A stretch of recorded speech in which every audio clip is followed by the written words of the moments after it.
All right, welcome back. This is section 5.3, find equations of linear models. So go ahead and find this page in your packet if you haven't already. We have 3 problems for today. The first one is this whole chart here. We have the number of Chrysler employees has decreased approximately linearly from 63,000 employees in 2002 to 26,000 employees in 2011. Let N be the number of Chrysler employees in thousands at T years since 2000.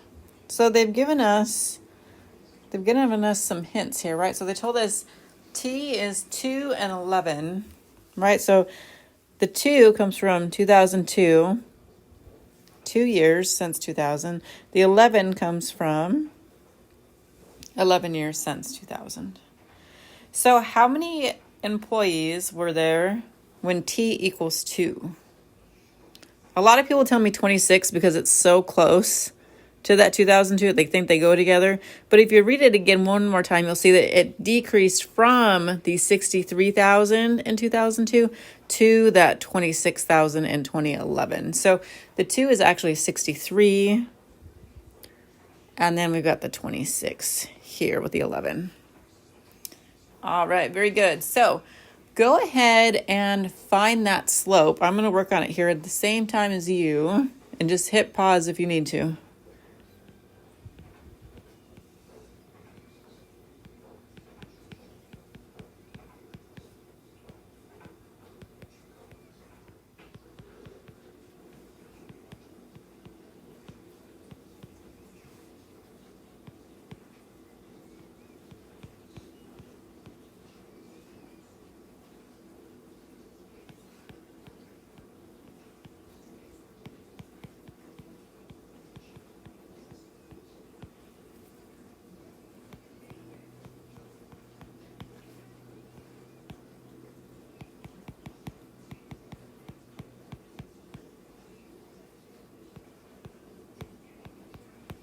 All right, so I went ahead and plugged that in, and I got my slope of approximately negative 4.11.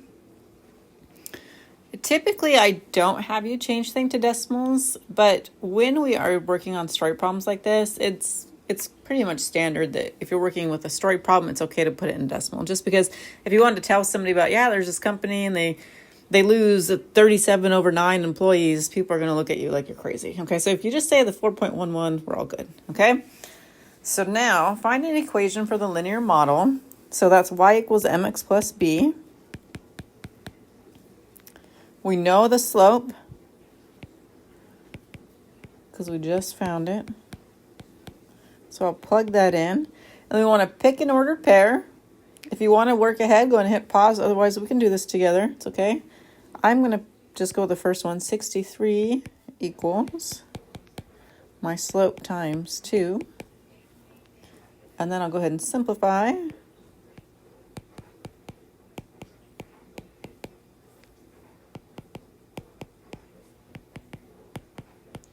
Looks like I'm getting 71.22 for B, which means that my equation is actually, let me go slow on this because I always want to put in the X and the Y, but it really shouldn't be X and Y here, right? It should be T's and N's. So it should be N equals the negative 4.11 times the T plus 71.22.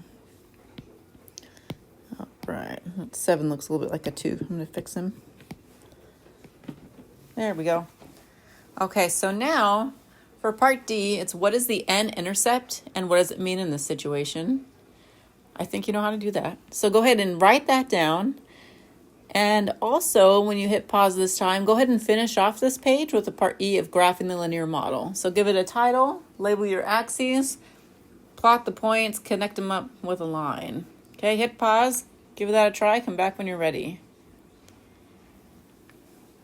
All right, so the y-intercept, that's the b, right? So that's at 0, 71.22.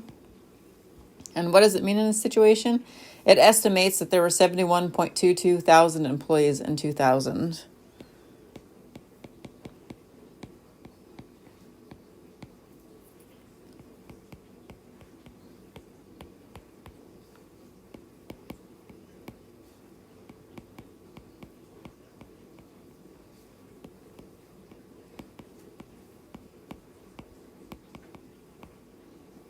Oops.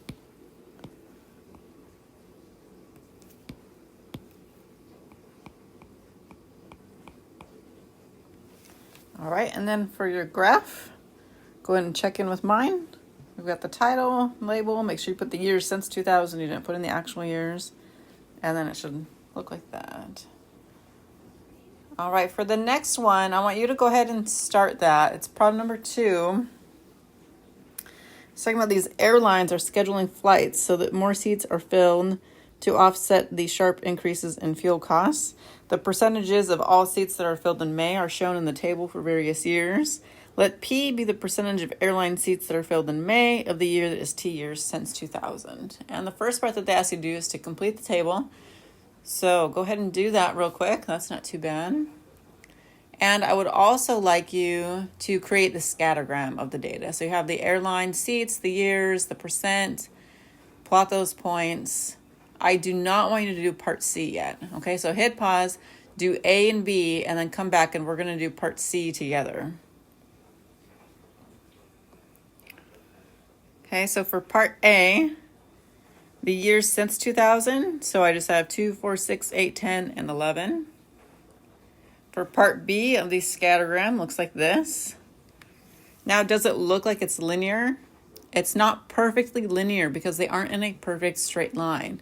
So this one, it is like roughly linear, right? So it is called approximately linear, okay, or approximately linearly related. So here's what we're going to do now for part C.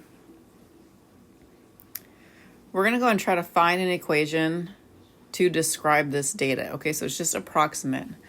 So what we're going to do is we are going to pick out 2 points that we think make a nice line here. Okay, I'm just going to go super rough here. Watch. Like if I were to pick, like what if I picked this point and this point? Would those be a good representative of my data? It would not, right? Because the line, it would go up like this and it's got everything underneath of it, right? What if I picked like, let me try another one. What if I picked this one and this one? Those aren't really that great either, right? Because it's going kind of crazy. So we're going to try to find the 2 best points that we think best represent this data. As I'm looking at it, you can also just kind of draw a ruler around and see. You want about half of the points above and about half of them below. Okay, and as I'm looking at it, I'm liking the looks of this one here. One at the 4. And I kind of like that one at the 11. Because I think if I connect those, let me try it.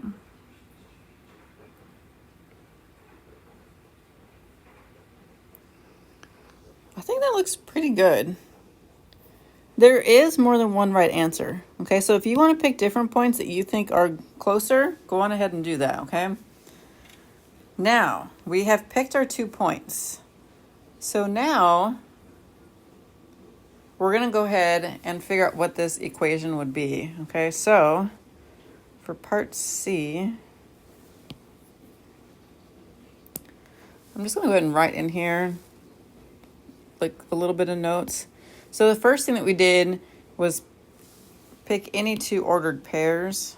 I'll go ahead and scroll it up a little. I'm just going to circle what we picked. What did we pick again? We picked the 4 and we picked the 11. Okay. So the first thing that we did,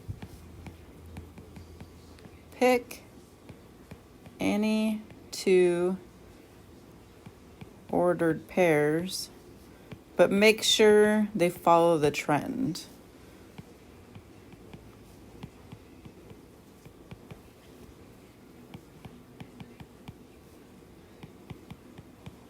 And then next, we're going to go and find their slope.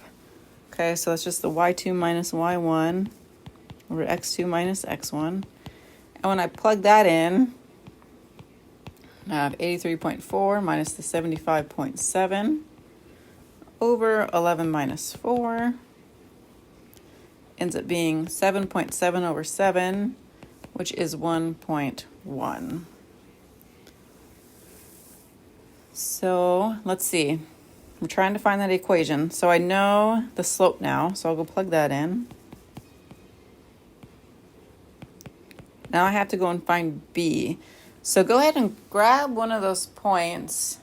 It doesn't matter which one. I'm going to go with the 11. So if you want to do the same thing as me, pick the 11 and 83.4. Okay, go ahead and give it a try and come back when you think you've got it.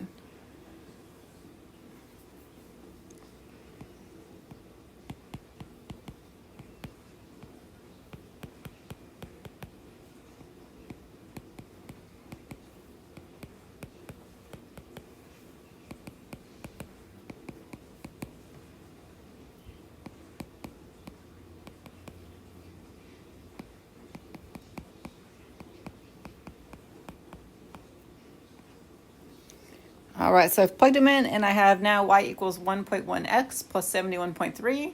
And as usual, I always forget to put in the actual variables. So let's take some time to do that. It's actually P equals 1.1t plus 71.3. That is our final answer. We have just one more for today. And that is on the next page. It says dog years compared with human years. So just take a look at that table that they give you. Graph your data. You pick 2 points that you think represent that data to find the equation of the line. Okay, hit pause. Press play when you want to see how we did.